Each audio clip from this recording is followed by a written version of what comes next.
Assalamualaikum warahmatullahi wabarakatuh. Kembali lagi bersama Pak Eko di pembelajaran matematika untuk kelas 8 semester 2. Kali ini kita akan membahas materi tentang teorema Pythagoras, pertemuan ke-1. Teorema Pythagoras. Nah, kita pahami dulu pengertian atau apa yang dimaksud dengan teorema Pythagoras. Teorema Pythagoras merupakan sebuah aturan matematika yang bisa dipakai dalam menentukan panjang salah satu sisi dari suatu segitiga siku-siku. Jadi, teorema Pythagoras itu digunakan untuk mengetahui panjang salah satu sisi dari segitiga siku-siku. Tentunya jika sisi-sisi yang lain diketahui. Bunyi teorema Pythagoras itu apa? Coba kita perhatikan. Pada suatu segitiga siku-siku, ingat yang terjadi pada segitiga siku-siku, kuadrat dari sisi terpanjang atau sisi miring yaitu sama dengan hasil jumlah dari kuadrat sisi penyikunya. Maksudnya apa? Kita perhatikan ini ya. Ini ada sebuah segitiga siku-siku. Kuadrat sisi terpanjang yaitu kuadrat sisi miring ini ya. Sisi miring ini dikuadratkan sama dengan jumlah kuadrat sisi kedua sisi penyikunya. Nah, sisi penyikunya ini AC dan AB. Jadi BC sisi miringnya dikuadratkan itu sama dengan AC kuadrat ditambah AB kuadrat. Gitu ya maksudnya. Untuk penerapan teorema Pythagoras ya, penerapan teorema Pythagoras, bagaimana cara penggunaan teorema Pythagoras? Kita perhatikan ini ada sebuah segitiga siku-siku ya. Ini titik A, ini titik B. Kemudian ini ada sisi A, sisi B, sisi C. Sisi C adalah sisi miring, sisi A adalah sisi datarnya, sisi B adalah sisi tegak. Sisi A itu sisi datar atau sering disebut juga sisi alas. Nah, berdasarkan aturan teorema Pythagoras tadi, bunyi teorema Pythagoras tadi, kalau kita mencari sisi C, perhatikan, untuk mencari sisi C, maka C kuadrat sama dengan A kuadrat ditambah B kuadrat. Demikian juga kalau kita mencari A kuadrat, tinggal dibalik saja. Kalau kita mencari A kuadrat, ini ya, berarti yang kita cari A kuadrat sama dengan C kuadrat, sisi terpanjangnya, C kuadrat dikurangi B kuadrat. Demikian juga kalau kita mencari B-nya, sisi tegaknya, B kuadrat sama dengan C kuadrat dikurangi A kuadrat. Untuk C kuadrat, A kuadrat, B kuadratnya supaya bisa hilang, maka akan dihilangkan menjadi C sama dengan akar. Nah, untuk menghilangkan angka kuadrat ini maka di akar ya, akar A kuadrat plus B kuadrat. Demikian juga yang A, yang B sama saja. Nah, ini tolong diperhatikan yang ini dan bisa dihafalkan atau dipahami. Selanjutnya contohnya bagaimana? Diketahui sebuah segitiga siku-siku. Ini misalnya sebuah segitiga siku-siku dengan yang diketahui sisi miring 5 cm dan sisi alas atau sisi datar 4 cm. Hitunglah panjang sisi tegak segitiga tersebut ya. Sisi ini yang dicari, disuruh dicari sisi tegaknya. Nah, caranya bagaimana? Berarti caranya adalah A. Nah, rumus tadi ya, A sama dengan, misalnya ini A ya, kita misalkan ini A, ini B, ini C ya, berarti akar C kuadrat dikurangi B kuadrat. A boleh dikurung atau tidak dikurung juga nggak apa-apa ya. A sama dengan akar dari C kuadrat dikurangi B kuadrat. Sehingga kita masukkan A, C kuadratnya berapa? 5 kuadrat dikurangi 4 kuadrat, B-nya 4. Kemudian kita kerjakan A sama dengan 5 kuadrat sama dengan 25, 4 kuadrat sama dengan 16, berarti 25 dikurangi 16 di akar. Kemudian A sama dengan akar dari 9, karena 25 kurangi 16 sama dengan 9. A sama dengan 3, sehingga didapatkan panjang A sama dengan 3. Kita buktikan ya, apakah benar Misalnya ada buah segitiga ini kita duplikat ke sini ya, segitiga ini misalnya panjangnya 4. Nah, 4 ya, 1 2 3 4, 4 petak. Kemudian yang sisi miringnya panjangnya 5, 1 2 3 4 5. Maka sisi salah satu sisinya, sisi yang ini pasti 3 ini kan. 1 2 3. Maka terbukti ya sebenarnya kalau kita gunakan kertas petak gitu ya, kita dekatkan ke sisi-sisinya. Bagaimana, paham ya? Sekarang kita lanjutkan ke triple Pythagoras. Tentunya masih berkaitan dengan teorema Pythagoras ya. Apa itu triple Pythagoras? Yang dimaksud dengan triple Pythagoras adalah trio atau tiga bilangan ya, di mana 3 bilangan itu merupakan bilangan asli yang memenuhi aturan Pythagoras, yaitu A kuadrat plus B kuadrat sama dengan C kuadrat. Jadi ada 3 bilangan yang memenuhi aturan ini, jadi trio atau triple Pythagoras. Bisa juga triple Pythagoras diartikan sebagai 3 buah bilangan asli yang merupakan sisi-sisi dari segitiga siku-siku.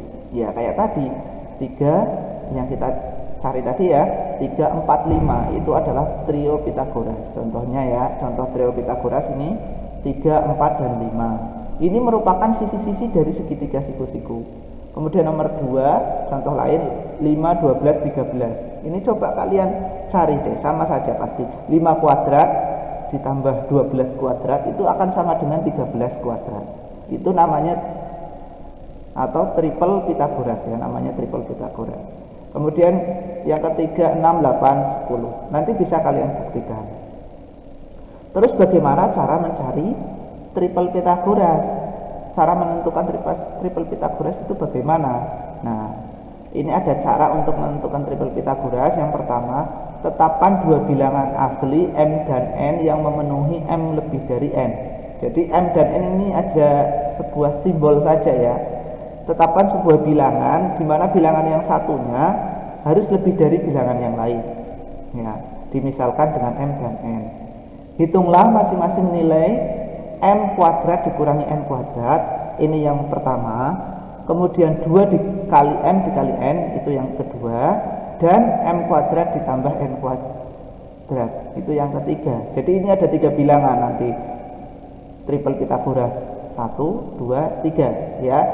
Kemudian yang terakhir hasil dari perhitungan yang tadi, yang ini nih, yang ini merupakan triple Pythagoras atau 3an Pythagoras ya.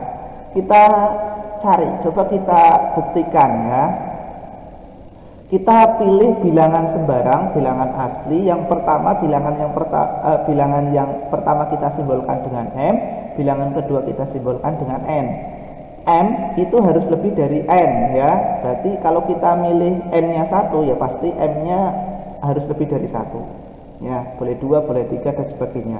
Kita pilih yang pertama 2 ya. Masukkan rumusnya untuk bilangan pertama, yaitu M kuadrat dikurangi N kuadrat. M kuadrat dikurangi N kuadrat. Berarti 2, M-nya 2 kuadrat itu 4. N kuadrat, N-nya 1 pangkat 2 berapa? 1 kuadrat atau 1 pangkat 2, 1 ya. Berarti ini tadi 4 dikurangi 1, 3, ketemu 1 ya. Kemudian kita gunakan rumus yang ini, 2 kali M kali N. 2 ya, M-nya 2 kali M berarti 2 kali 2 kali 1. 2 kali 2 4, kali 1 tetap 4. Angka kedua sudah ketemu. Angka ketiga, gunakan rumus M kuadrat plus N kuadrat. M kuadrat 2 kuadrat 4 ditambah N kuadrat 1 kuadrat 1, berarti 4 ditambah 1, 5. Berarti triple Pythagoras yang kita dapatkan 3, 4, 5. 3, 4, 5 ya. Ini kamu buktikan, nanti akan ketemu, sama saja. Berarti 3 kuadrat, cara pembuktiannya ya, 3 kuadrat ditambah 4 kuadrat berapa? Itu nanti sama dengan 5 kuadrat. Kemudian yang kedua, kita bisa pilih angka 3, yang kurang dari 3 berapa? 1. Atau yang kurang dari 3 adalah 2 ya. Salah satu, ini boleh semua ini. Misal kita pilih angka 4, yang kurang dari 4 misalnya 1, misalnya 4 dan 1 boleh. Ini kebetulan Pak Eko nulis 4 dan 2 ya, pilih saja. 4 dan 3 boleh. Misalkan 3 dan 2 ya, 3 dan 2. 3 kuadrat 9, 2 kuadrat 4. Berarti 9 dikurangi 4, 5 ya, ketemu angka pertama. Kemudian 2 kali M kali N, 2 dikali N, N nya juga, N nya berapa? 3, berarti 2 kali 3 6 dikali N, N nya 2, berarti 3 kali 2 kali 3 6 dikali 2 12. Nih 12 kita tulis di sini. Terus yang terakhir M kuadrat plus N kuadrat, berarti 3 kuadrat 9 ditambah 2 kuadrat 4, 9 tambah 4 berapa? 9 tambah 4 13. Jadi triple Pitagorasnya 5 12 13 ya. Silakan Pak Eko minta coba kalian cari yang lain ya. Silakan cari sebanyak-banyaknya angka yang lain. Pak, boleh nggak 5? M nya 5 boleh. M nya 5 berarti N nya bisa 1, bisa 2, bisa 3 sampai 4, karena angka itu kurang dari 5. Atau M nya 10. Kalau 10 bisa 9, N nya bisa 7, bisa 4, bisa 5, banyak sekali. Nah, coba kamu perhatikan di sini. Ternyata triple Pitagoras itu merupakan kelipatannya juga ya. Kalau ada triple Pitagoras 3, 4, 5, pasti kelipatannya 3, kelipatannya 4, kelipatannya 5 juga triple Pitagoras. Nih lihat ini, 3, 4, 5, berarti kelipatannya 3, 6, kelipatannya 4, 8, kelipatannya 5, 10, berarti 8, 6, 10 itu triple Pitagoras, itu sudah pasti. Atau misalnya kelipatan 3 ya, ini berarti 3 kali 3 berapa? 9, 4 kali 3 12, 5 kali 3 15, berarti 9, 12, 15 itu juga triple Pitagoras ya. Itu jadi 9, 12, 15 juga triple Pitagoras. Nah, mudah sekali ya. Triple Pitagoras gunanya buat apa? Supaya kita tahu lebih cepat ya, tanpa menggunakan rumus Pitagoras kita bisa tahu lebih cepat triple Pitagoras. Apalagi kalau kamu hafal triple Pitagoras 1 sampai 100 ya. Kalau ada sebuah segitiga siku-siku diketahui dua angka atau dua sisinya, kamu sudah hafal triple Pitagoras, sudah paham triple Pitagoras, nanti sisi berikutnya kamu sudah tahu. Seperti kita menghafal perkalian begitu ya. Mungkin itu saja yang bisa disampaikan untuk pertemuan materi di hari Rabu ya, untuk kelas 8, Rabu dan Kamis berarti kelas 8. Saya ucapkan terima kasih. Diakhiri, wassalamualaikum warahmatullahi wabarakatuh.